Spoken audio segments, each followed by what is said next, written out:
Kita bicara wiji, endok.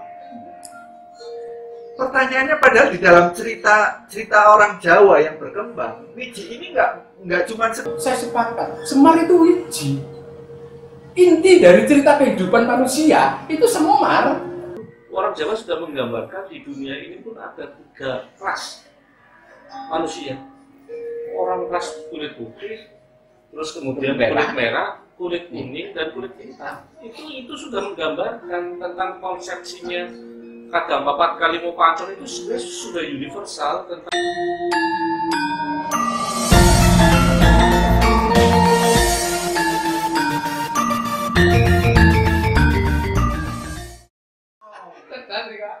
bukan dia. Pada saat zaman paket menem, kita tahu ceritanya ya. Wiji niku dadi telu ngerti kan? Tetapi kenapa seolah-olah yang menjadi pamomong itu hanya Semar? Seolah-olah. Karena dalam konteks zaman satu, yang kedua dalam konteks tentang kasatrian yang terpingit. Semar yang mati-matian untuk membangun satria itu aja kepingit gitu kan. Nanti kalau kita sudah paham tentang konsep Jawa secara utuh dalam konsep kadang papat limo panter sukma wenang rasa kening tunggal, itu kan simboliknya Tejo Mantri Tejo Moyo Ismoyo Manik Moyo, itu simboliknya. Tapi konsep ajarannya itu sudah ada di badan. Kalau kita sudah paham itu secara utuh, itulah yang nanti menjadi konsep sejati tentang Jawa. Sementara ini baru masih bahasanya seolah Semar di dalam diri, bukan bicara tentang Manik Moyo dan Tejo Moyo di dalam diri ikut berperan. Kenapa? Karena zaman. Contohnya seperti yang tadi saya katakan, wong Jawa ora lali mesti ono kembang, telon, ono menyan, ono madu. Kembang, menyan, madu. Tapi karena zaman seolah-olah hanya 2, kembang dan menyan, madu. Padahal harusnya kembang, menyan, madu. Ini harus dimunculkan lagi. Simbolnya apa? Kembang itu niat itu masih angan-angan. Dan menyan itu simbol proses menggerakkan menengnya wijinolo. Kemudian memohon pada Tuhan, alam dan kehidupan menjadikan madu murbadu mati jadi kasunyatan. Simbol niat dan kasunyatan melalui cipta rasa kita. Ini simbol.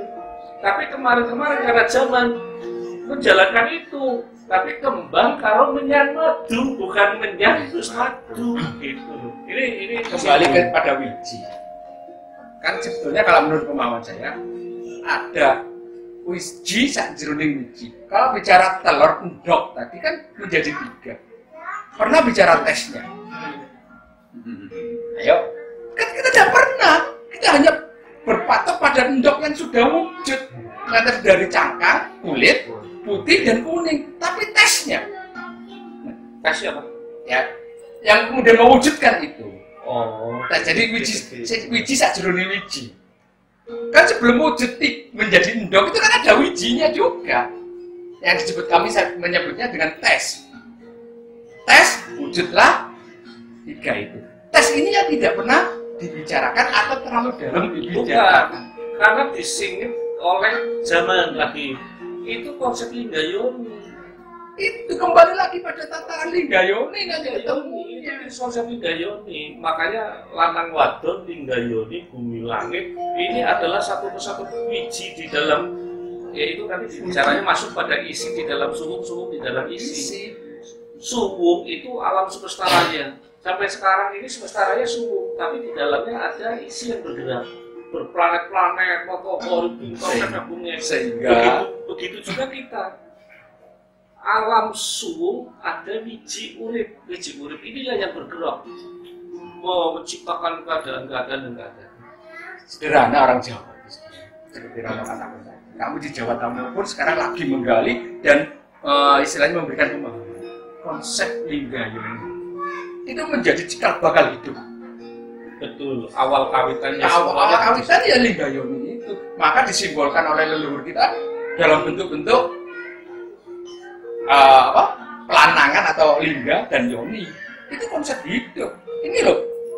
Nah, kalau kemudian bicara dalam konsep Jawa ketemunya ya sangkan parani dumadi dan sebagainya. Kalau di Islam innalillahi wa inna ilaihi raji'un, sebenarnya itu adalah konsep linggayoni.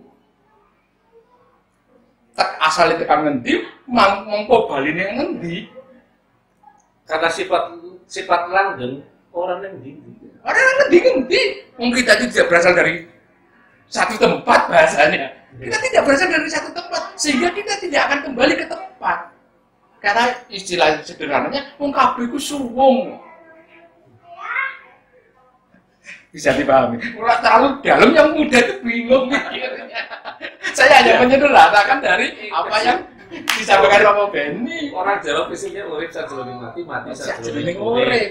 Ananging mati nih wong Jawa niku manunggal Gusti, mati niku manunggal Gusti. Sadurunge ono aku manunggal Gusti, lagi ono aku manunggal Gusti, rampung ono aku manunggal Gusti. Langgeng. Urip itu langgeng. Kalau ada yang mengatakan urip orang langgeng pingin beruh aku. Nah, pada saat saya punya pengalaman di Linggayoni Purba di Purbalingga, di Gedung Benda Purbalingga, saya ngesti di situ. Kemudian suara tanpa suara petunjuk yang muncul. Wong Jawa kuno dulu, orang Jawa kuno dulu itu orang ngerti perkara kita, bukan tidak tahu tentang Tuhan. Anangin orang nyebut asma. Orang nyebut asma. Gusti ini kume turun wong wis sifat langgeng lan muni. Langgeng lan muni. Ya langgeng itu artinya tidak akan pernah, ya pokoknya tidak ada batas itu kan. Muni itu artinya penuh makna. Segala sesuatu yang tergelar di alam semesta itu kabeh muni. Bintang, anak umine, oh bintang kayak gini, kayak gini, kayak gini, kayak gini. Matahari, oh matahari begini, begini, begini, muni. Oh ini makanya konsep kawitan itu adalah bunyi atau sabda. Karena segala yang tergelar itu berbunyi. Yaitu sifat daripada konsep kawitan atau yang disebut Gusti, sifat langgeng lan muni. Karena di sini secara tataran ilmu, secara tataran kamu, baik pemahaman dan sebagainya masih beragam. Tentu saja kalau kita ambil sama rata, nanti ingin kabur dan diangkat. Saya bisa memahami. Jadi tadi konsep smart. Tadi sudah kita sepakati bersama pemahaman ataupun prinsip bahwa semar sebetulnya samar. Nah, tadi juga ada yang banyak sekali, bukan tadi, banyak sekali pemahaman bahwa semar itu wujud menjadi sabdo palon layak ringo, tapi ternyata tidak dibantahkan tadi ya. Jadi mohon maaf untuk pemerhati para budaya yang lain yang boleh memahami sama sekali bahwa konsep Semar adalah tokoh sabdo palon layak bingung, itu berarti kan salah. Dalam arti salah karena tadi Romo Beni juga mengatakan sabdo itu apa, palon itu kan begitu. Sebetulnya kan sabdo palon itu bukan tokoh, Ketetapan palu dari bahasa sederhana sebetulnya itu kan sanepan. Nah, betul. Ya, sanepan sebetulnya. Karena orang Jawa itu kan hidupnya penuh dengan sanepan ya. Filosofi, sastra gitu loh. Terus tadi yang ditanyakan oleh Mas Desi juga yang mengatakan bahwa timbul pertanyaan karena wiji tanah Nusantara ini adalah kaki Semar, kenapa tidak semua berjiwa seperti kaki Semar? Seperti itu yang ngomong satria. Kadang-kadang kita seolah-olah ego kita ingin langsung menjadi seorang politikus ataupun pejabat, seolah-olah memang hidup panjangan berdarah dulu. Nah, kenapa lah? Ini karena bahasan pada siang hari ini yang kita bicarakan Semar, ya kita bahasanya Semar dulu.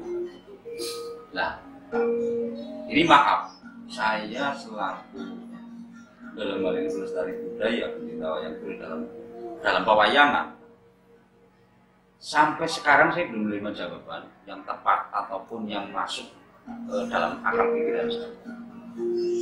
pada waktu kita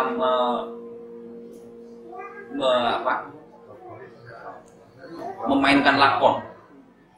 Kita memainkan lakon zaman kita Ari Ramayana. Pada waktu itu Ki Lurah Semar dalam pewayangan itu menjadi abdi Prabu Ramawijaya.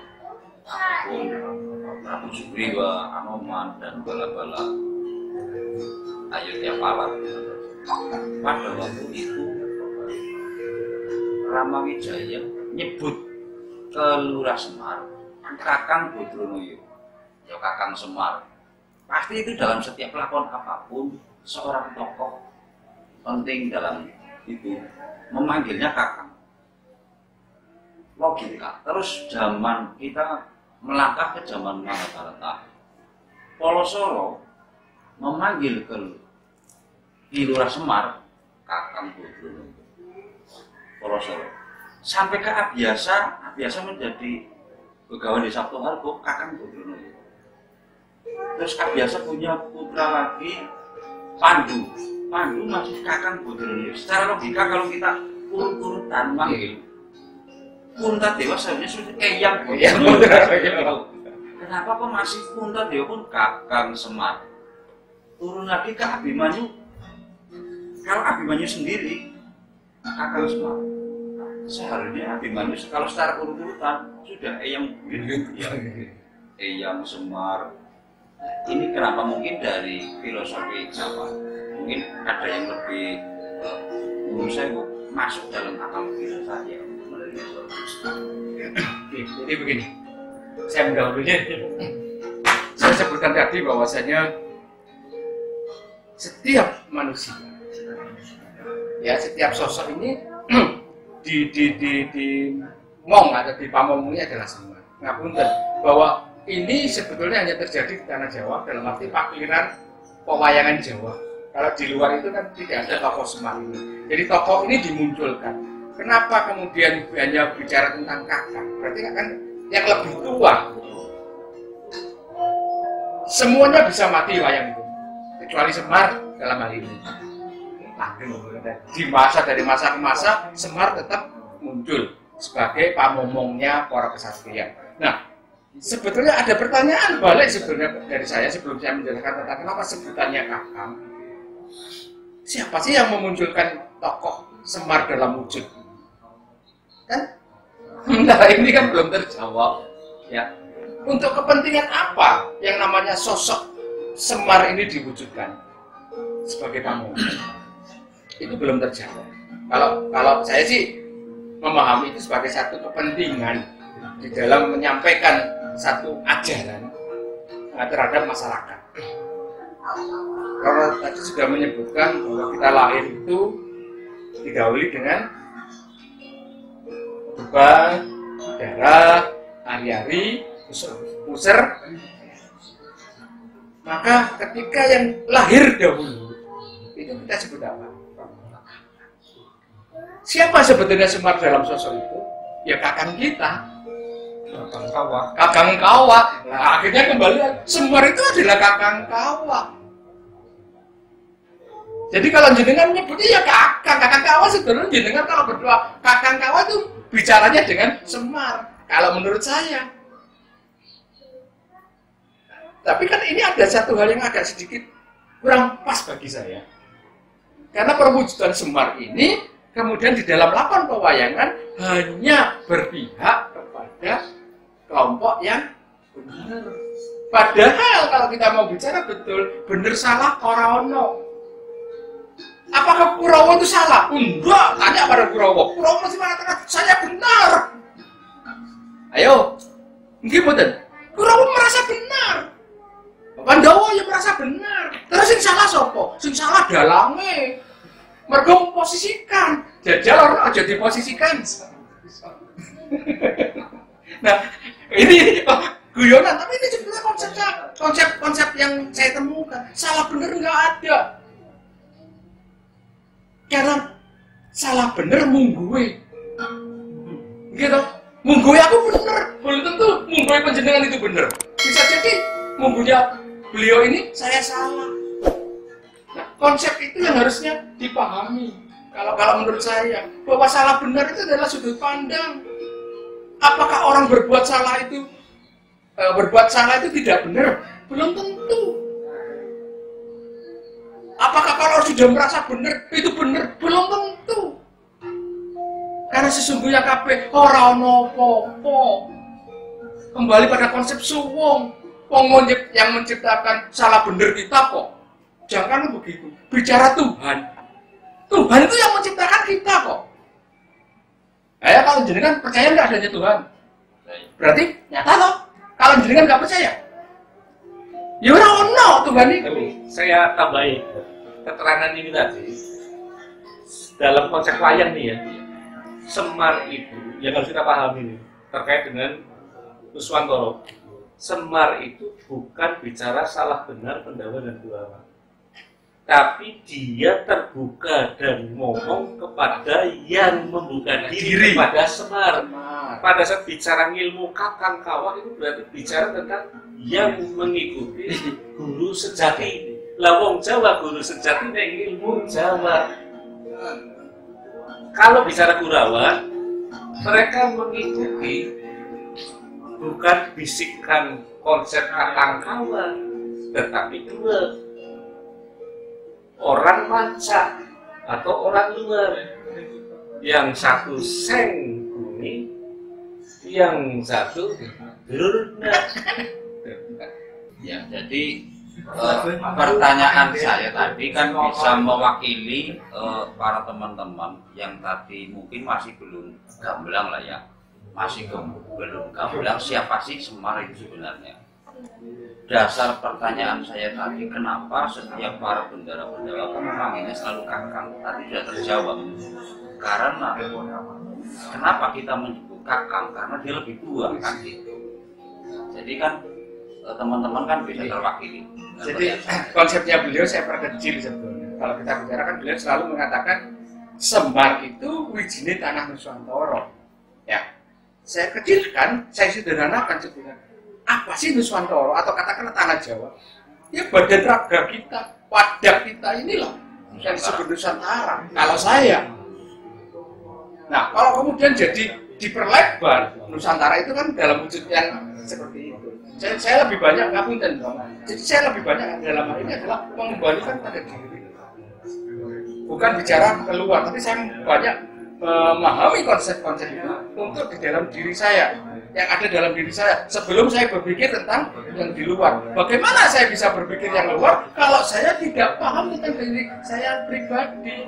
Jadi saya lebih mengarah kepada semuanya adalah konsep yang dimasukkan dalam diri kita. Makanya saya katakan pagelaran wayang ada dalam diri kita, Semar ada dalam diri kita, tokoh-tokoh ada dalam diri kita, jagat itu ada dalam diri kita.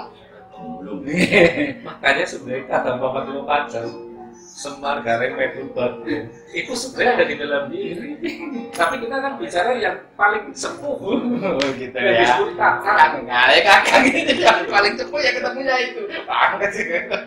Dan setiap zaman yaitu kakak kawah kalau di konsep kejawen. Nah, tapi ya sebenarnya konsep kejawen itu kalau dibuka sekalian itu sampai memahami dalam-dalamnya itu sebenarnya konsep jagat murti misalnya. Makanya kalau digelar ambane ya kayak gitu ya. Tapi Kalau di gunung ya. ya satu kesatuan sebenarnya. Jadi sudah sebenarnya cuman kan gini, kita belum terlalu bebas untuk artinya masih menghargai situasi. Meskipun kita harus mulai berani, tetapi kan kalau ini kan bersifat publik nih, jika hal-hal yang tadi itu bukan konsumsi publik dulu. Bukan konsumsi publik ya. Soalnya ini berbicara tentang, cuman orang nggak pada tahu pada saat kita dulu pernah meneliti tentang yang namanya kekuatan alam semesta dengan kegaibannya, dan ini ternyata Gurun Sahara dengan Gurun Bodi itu adalah satu kesatuan yang kemudian itu masuk di ranah Nuswantoro dan kemudian itu membuat kita tertutup. Dan ini masih berproses untuk menuju yang namanya kembali maren papane dewe-dewe. Artinya nanti Nuswantoro dengan keberadaan bermacam-macam juga satu sebagai budi yang saling memahami, begitu juga dunia. itu nanti akan berjalan sampai seperti ini. Ini guyonan Pak Dalam ya. Ya, Iya, iya. ini guyonan tapi sebenarnya dalam. Wayang itu nurut siapa? Dalam Dalam. Wayang nurut karepe Dalam. lah dalam nurut karepe siapa? Oh, sing Nanggap ya. Lah kok tak ditarik? Sing nanggap nurut karepe siapa? Itu kan satu kesatuan yang harus kita pahami ya, bukan sekedar itu. Wayang nurut karepe dalam nurut karepe sing nanggap. Dianggap Sing nanggap nurut karepe siapa? bojone. Nah kalau penonton kan cuma sekedar menikmati. Bojone.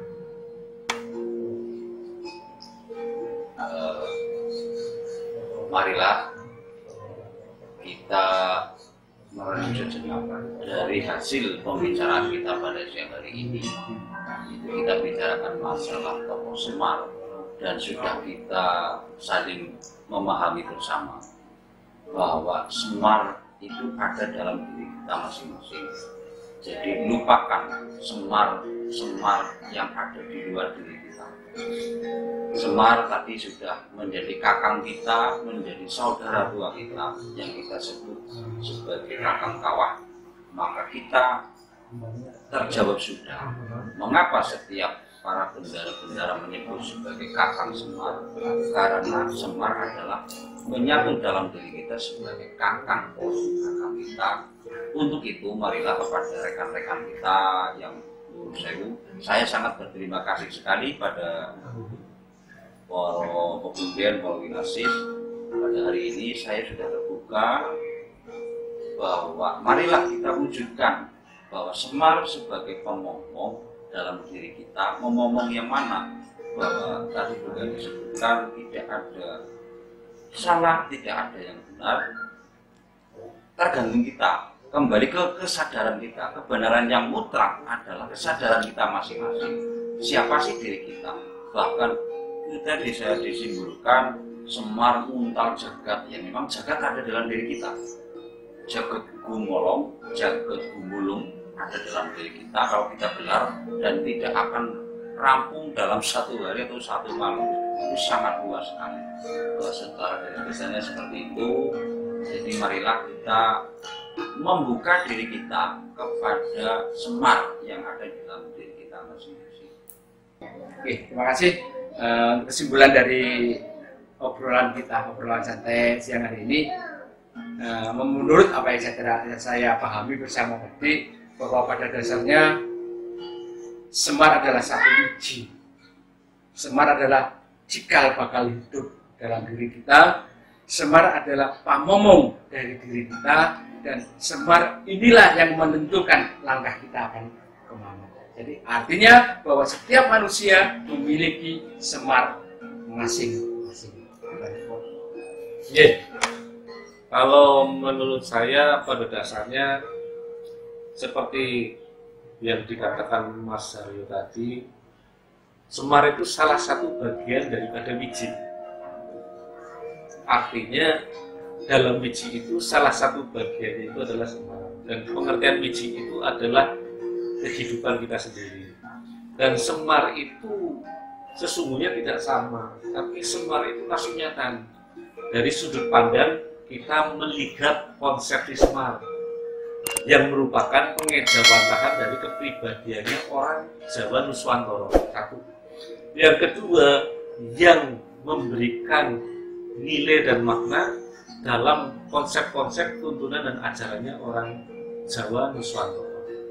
Yang ketiga adalah yang selalu ada kapanpun dimanapun dengan menuntun kita atas paham-paham kehidupan ajaran-ajaran Jawa. Itu konsep Semar. Dan Semar akan selalu ada di dalam diri kita selama diri kita membuka diri terhadap konsepsi asli peradaban diri kita yang berangkatnya dari wiji Semar itu tadi. Demikian menurut saya. Semar iku nyoto dadi pamongsa tumrap ing bebrayan uga